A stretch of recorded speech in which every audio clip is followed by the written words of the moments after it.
बिस्मिल्लाहिर्रहमानिर्रहीम, अस्सलाम वालेकुम डियर स्टूडेंट्स। आज के हमारे इस लेक्चर में हमने एक्सरसाइज 4.1 फर्स्ट ईयर मैथमेटिक्स का हमारे पास सीक्वेंसेस एंड सीरीज वाले चैप्टर में से हमारे पास क्वेश्चन नंबर 4 है। क्वेश्चन नंबर 4 क्या कहता है? फाइंड द फर्स्ट 4 टर्म्स, पहले 4 टर्म्स हमने फाइंड आउट करने हैं of the following by using n is equal to 0 1 2 3। हमने क्या करना है? 4 टर्म्स फाइंड आउट करने हैं। हमने इसमें इस्तेमाल करना क्या है? ये n इज इक्वल टू 0 1 2 हमने इस्तेमाल करना है।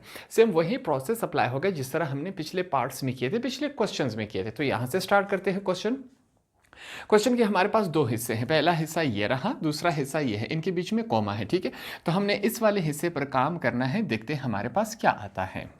सबसे पहले यहां पर मैं क्या लिखूंगा? सॉल्यूशन। मैं लिखता हूं सॉल्यूशन। सॉल्यूशन के बाद क्वेश्चन को स्टार्ट करना है। हमने इस वाले हिस्से पर काम करना है जो कि है हमारे पास r n+1 is equal to, bracket में क्या है? n+1। हमारे पास आगे क्या है? r और n, ठीक है। तो यहां पर सबसे पहले हमने क्या करना है? n की 0 वाली वैल्यूज उठा लेनी है। सबसे पहले हम इसे इस्तेमाल करेंगे, ठीक है। तो उसके लिए यहां पर सबसे पहले मैं क्या लिखूंगा कि n इज इक्वल टू 0। इसे हमने सबसे पहले इस्तेमाल कर लेना है। तो मैं लिखूंगा r, n की जगह क्या आएगा? 0 + 1 इज इक्वल टू, फिर से हमारे पास क्या है?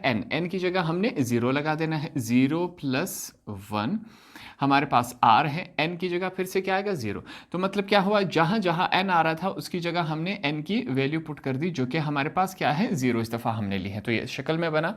आगे इसको सॉल्व करते हैं। यहाँ पर फिर से नेक्स्ट स्टेप है, 0 में 1 ऐड करें तो हमारे पास क्या आ जाता है? 1 इज इक्वल टू, यहाँ पर क्या है? 1 में 0 ऐड करवा दे तो हमारे पास क्या आ जाएगा? 1 ही रह जाएगा। यहाँ पर डॉट लगा लेंगे। ब्रैकेट को ख़त्म करके हमने डॉट लगा दिया ताकि ये r उससे अलग रहे। r के साथ क्या है हमारे पास? 0 है, ठीक है। यहाँ पर एक बात समझे, r के साथ r0 इज इक्वल टू 2 है। तो हमने r0 की जगह अब क्या कर देना है? उसकी वैल्यू पुट कर देनी, जो कि हमारे पास क्या है? 2 है। तो r0 की जगह अब हम क्या लिखेंगे? 2 हमने लिख लिया यहाँ पर, ठीक है। तो इनको आपस में मल्टीप्लाई करेंगे। इस पॉइंट का मतलब क्या होता है? Multiply. r1 is equal to 1 multiply by 2 हमारे पास 2 होता है। पहला टर्म हमने फाइंड आउट कर लिया, ठीक है। सेम इसी तरह अब हमने दूसरे की तरफ जाना है। दूसरा हमारे पास क्या है? n इज इक्वल टू, अब हमने क्या चूज करना है? 1। तो यहां पर हमने 1 लिख लिया, कॉमा। फिर से अब यहां पर इस वाले टर्म में जहां जहां n आ गया, n की जगह हमने 1 पुट कर देना है।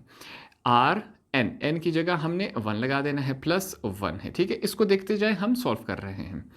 फिर से n की जगह हमने क्या लिखना है? 1 + 1 r, n की जगह 1। आगे सॉल्व करते हैं इसको। फिर से हमारे पास क्या है? नेक्स्ट स्टेप है, मैं लिखूंगा r।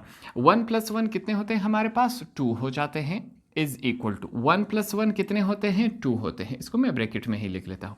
r1 is equal to 2। तो r1 की जगह हम क्या लिखेंगे? 2 लिखेंगे। यहाँ पर हमने 2 लिखा, इनको आगे मल्टीप्लाई करवा लेते हैं।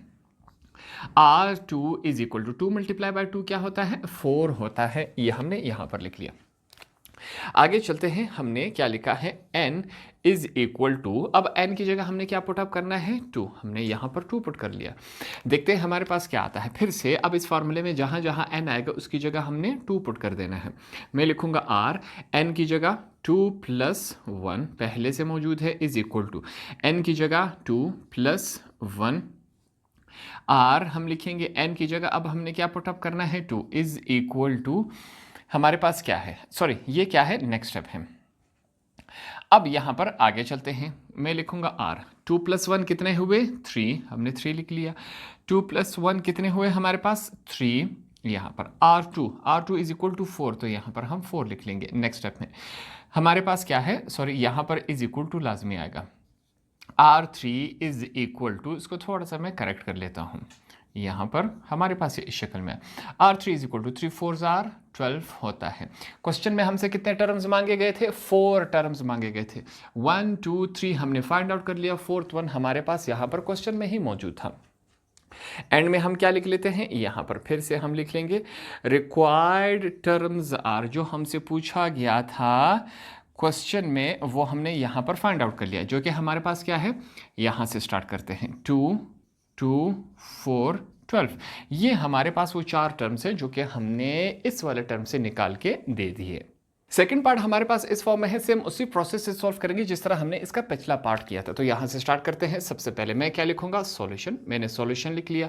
हमने इस वाले हिस्से पर काम करना है जो कि हमारे पास क्या है, R N plus one is equal to N plus two और आर एन। ठीक है, क्वेश्चन में हमें बताया गया था कि n इज इक्वल कि n को हमने 0, 1 और 2 के बराबर लेना है। तो हम लिखेंगे put n is equal to 0, 1 और 2, आगे डॉट डॉट डॉट है। ठीक है, तो स्टार्ट करते हैं।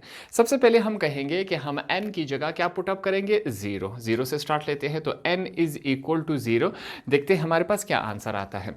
अब यहाँ पर इस टर्म में जहाँ जहाँ n आएगा उसकी जगह हमने 0 पुट कर लेना है। हमारे पास क्या है, r n की जगह 0 plus 1 is equal to n की जगह हमने 0 प्लस 2, फिर से r है हमारे पास, n की जगह हमने 0 पुट कर लिया। नेक्स्ट स्टेप है, मैं लिखूंगा r, 0 में 1 ऐड करवा दे तो हमारे पास क्या आएगा, 1 ही आएगा। हमने ये लिख लिया इज इक्वल टू, आगे चलते हैं। 2 में 0 ऐड करवा दे, हमारे पास 2 ही रहेगा, ये हमने लिख लिया। फिर से यहाँ पर हमारे पास क्या है, r0 है। ठीक है, अब एक बात को समझिए, r0 क्वेश्चन में हमें क्या दिया गया था, r0 इज इक्वल टू 1। तो r0 की जगह हम 1 लिख सकते हैं, बिल्कुल लिख सकते हैं, क्योंकि इन्होंने कहा है कि r0 इज इक्वल टू 1। तो हम लिखेंगे r1 is equal to 2 multiply by 1, हमारे पास क्या होता है, 1 होता है। ये हमारे पास पहला टर्म हो गया।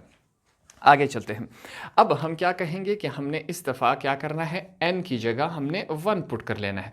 देखते हैं अब हमारे पास आंसर क्या आता है। फिर से इस टर्म में जहाँ जहाँ n आएगा उसकी जगह हमने 1 को पुट कर लेना है। मैं लिखूंगा r, n की जगह 1 प्लस 1 पहले से मौजूद था, इज इक्वल टू, आगे चलते हैं, n की जगह क्या आएगा, फिर से 1 आएगा, प्लस 2 पहले से मौजूद है।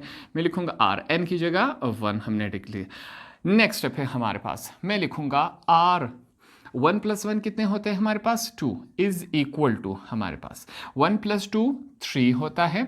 यहाँ पर क्या लिखा है, r1 इज इक्वल टू 1, तो r1 की जगह हम उसकी वैल्यू लिख लेते हैं। नेक्स्ट स्टेप है हमारे पास, r2 is equal to 3 multiply by 1, 3 1 जार हमारे पास 3 होता है। 2 टर्म्स फाइंड हो गए हमारे पास। फिर से तीसरा हम क्या करेंगे, हम लिखेंगे कि n की जगह अब हमने 2 पुट कर लेना है। यहाँ पर हम 2 पुट करके देखते हैं क्या फॉर्म बना रहा है हमारे पास। फिर से मैं लिखूंगा यहाँ पर इस टर्म में जहाँ जहाँ n आएगा उसकी जगह हमने ये वाली वैल्यू पुट कर लेनी है। r, n की जगह 2 प्लस 1 पहले से है, इज इक्वल टू r की जगह, सॉरी n की जगह अब क्या आएगा, 2 प्लस 2, हमारे पास r, n की जगह क्या आएगा, 2। नेक्स्ट स्टेप है हमारे पास, r लिखूंगा, 2 प्लस 1 कितने होते हैं हमारे पास, 2 प्लस 1 हमारे पास 3 हो जाते हैं। हमने 3 लिख लिया, इज इक्वल टू 2 प्लस 1 3 हो गए हमारे पास। आगे चलते हैं, 2 प्लस 2 कितने होते हैं, 4 हो जाते हैं। r2 इज इक्वल टू 3, तो इसकी जगह हम 3 लिख लेंगे। नेक्स्ट स्टेप है, r3 is equal to 4 multiply by 3, हमारे पास क्या होता है, 12 होता है। टोटल हमने 3 टर्म्स फाइंड आउट कर लिए, 1, 3 और 12। चौथा टर्म हम इसको समझेंगे जो कि हमारे पास क्वेश्चन में दिया गया। तो टोटल 4 टर्म्स हमसे मांगे गए थे, यहाँ पर हमने फाइंड आउट करके दे दिए। एंड में यहाँ पर मैं क्या लिखूंगा, एंड में हम ये बात लिखेंगे, रिक्वायर्ड टर्म्स आर, जो टर्म्स हमसे पूछे गए थे, मांगे गए थे, वो हमारे पास क्या है, यहाँ पर r0 इज इक्वल टू 1 आया हमारे पास पहला आंसर। फिर यहाँ पर हमारे पास 1 आया, 3 आया और 12 आया। ये वो 4 टर्म्स है जो हमसे क्वेश्चन में पूछे गए थे। तो इस तरह हमने क्वेश्चन नंबर 4 को भी यहाँ पर आसानी से सीख लिया। होप आपको ये वाला क्वेश्चन भी आसानी से समझ आ गया होगा।